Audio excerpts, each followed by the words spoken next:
What is going on, guys? We are here with another episode of Stock versus Not. This time we are in the 2020 GR Supra.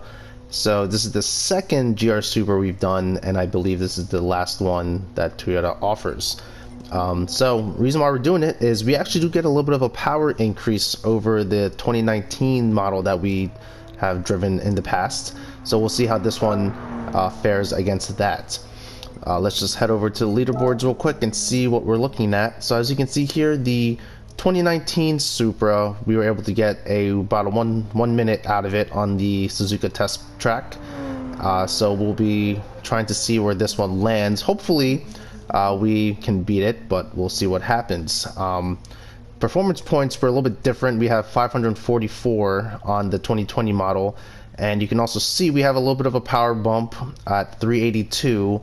The 2019 was 335. However, we were a little bit lighter on the 2019 model, just about by 20 pounds. Should not be that much of a difference.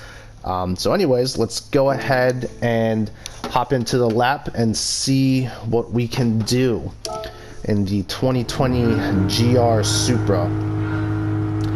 As you can notice, we are still using the cockpit view, but I have opted to not use that offset view anymore.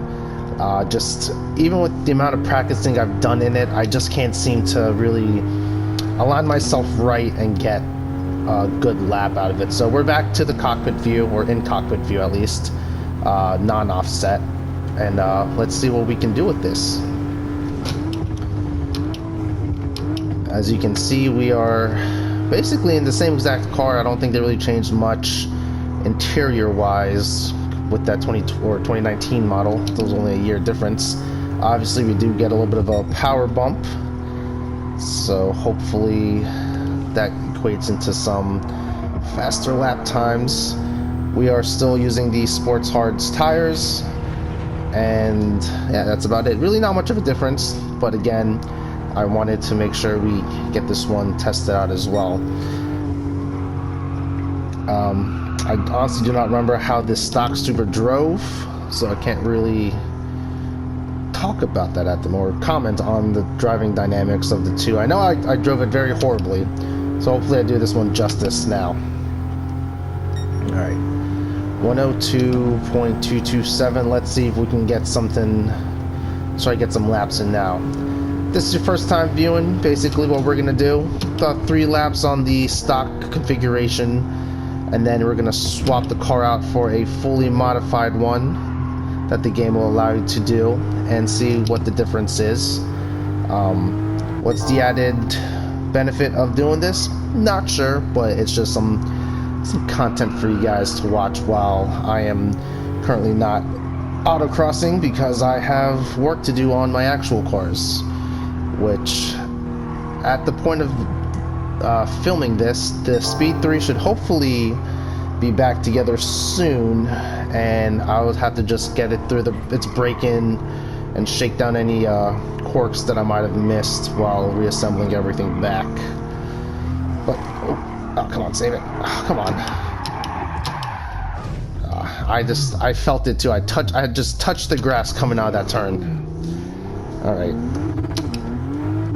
Let's try to get a good lap now. This is probably going to be a 4th lapper, because we did not get flying through here. So, yeah, it's actually honestly been a while since I've done a stock versus not video. If you ever pay attention to the date right in the beginning, I film a few of these in kind of like in bulk, and then I take a few days off. I'll play some online races or do whatever. But yeah, I don't do these like every time I upload them. They're actually queued up or behind the scenes. Anyway, GR Supra, it's a Supra. We already driven one of these. I can't tell if the power output is causing me to have more trouble getting through the S's, but I almost want to say the slower one was actually not too bad to drive, but I could be totally wrong. Okay, we're gonna do, unfortunately we're gonna have to do a redemption lap on the stock car. Let's make sure we get a decent lap out of this car. I want to make sure that the the rankings are as accurate as possible. Alright, coming through here.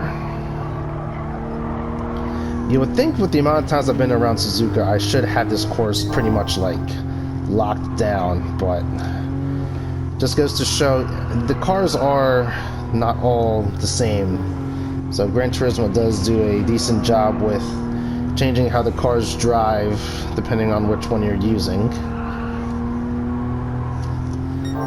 That was a lot cleaner. As long as I can nail this last turn, we should be in business. Let's be nice and easy here. Don't touch the grass. Roll onto the throttle. Alright. 1.0138. I think that's going to be close to the 2019. Let's see what we can do. Optimal time was a 1 minute .112. So let's see what we got.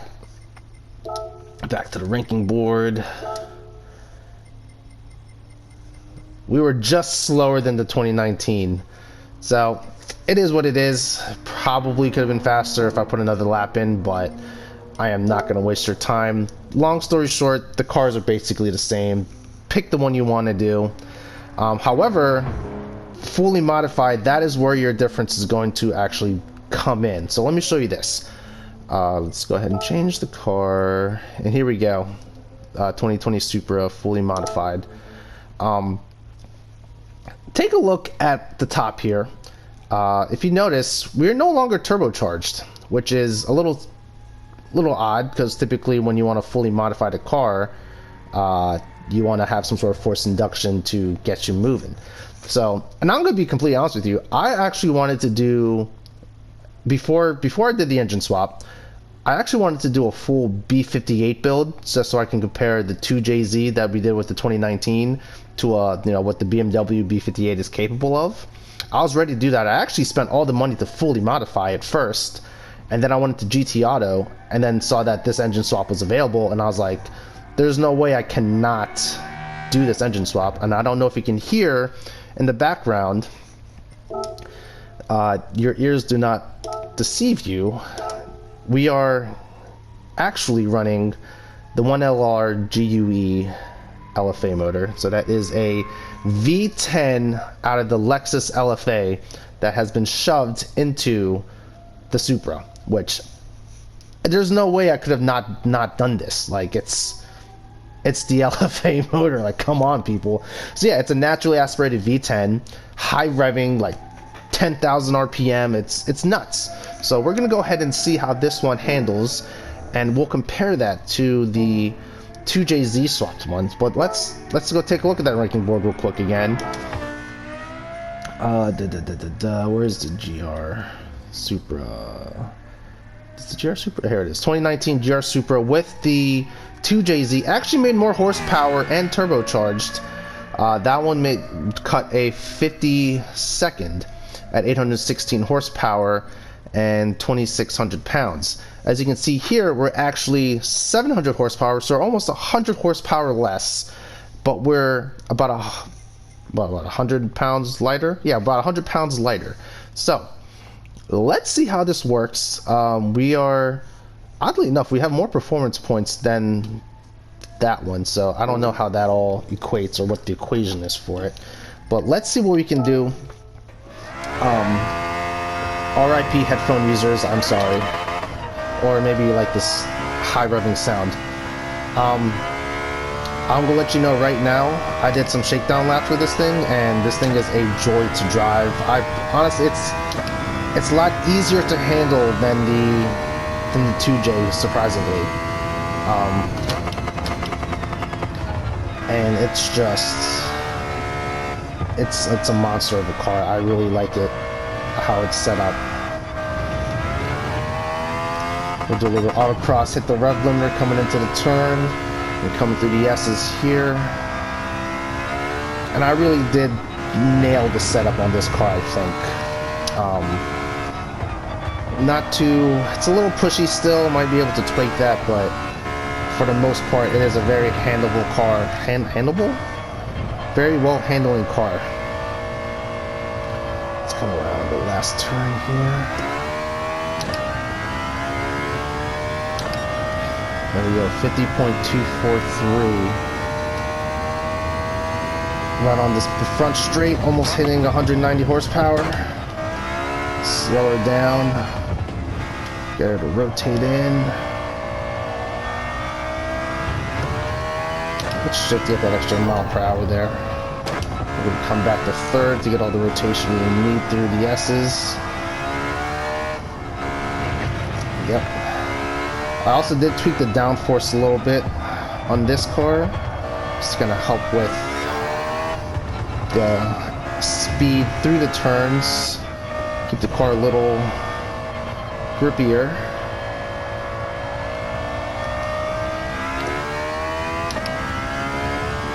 Let's see. Now we might not even need the fourth lap on this one. This thing is just a flyer. We're at a 50.031. I do not know if we'll be able to cut a sub 50 on here, but we'll see. We might, as long as I don't jinx myself here.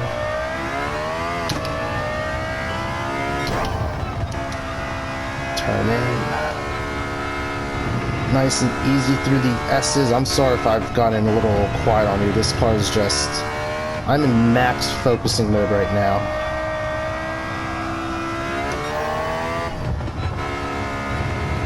Alright. Last turn. I think we're gonna do it, folks. I think we're gonna do it. There it is. A 49.489. This car is absolutely bonkers. We're not doing any more laps, I'm sorry. But yeah, that's it. That was quick. And this thing is an absolute joy to listen to. So let's see. It has made top 5 on the leaderboard, just beating out the Crown Athletes. Let's go ahead here. Yep, 49.489. Just about half a second, or not even half a second. Yeah, half a second or quarter of a second. I don't know. 0.5. Let's call it that. Behind the F-Type, which is still leading on the leaderboards. It has totally beat out its 2019 counterpart by quite a margin here. Where is it at? There it is. 50.494. And we're down to a 49.489. So yeah, GR Supra 2020 with the V10 from the LFA. That is probably the only reason why, if you're stuck between getting the 2019 or the 2020, it just comes down to which engine swap do you want to have available to the car, because it's either going to be the 2J in the 2019 or the V10 in the 2020. Other than that, cars are practically the same in stock form. So anyway, that's your tidbit. The more you know. I'm going to shut up now. I'll catch you guys in the next one.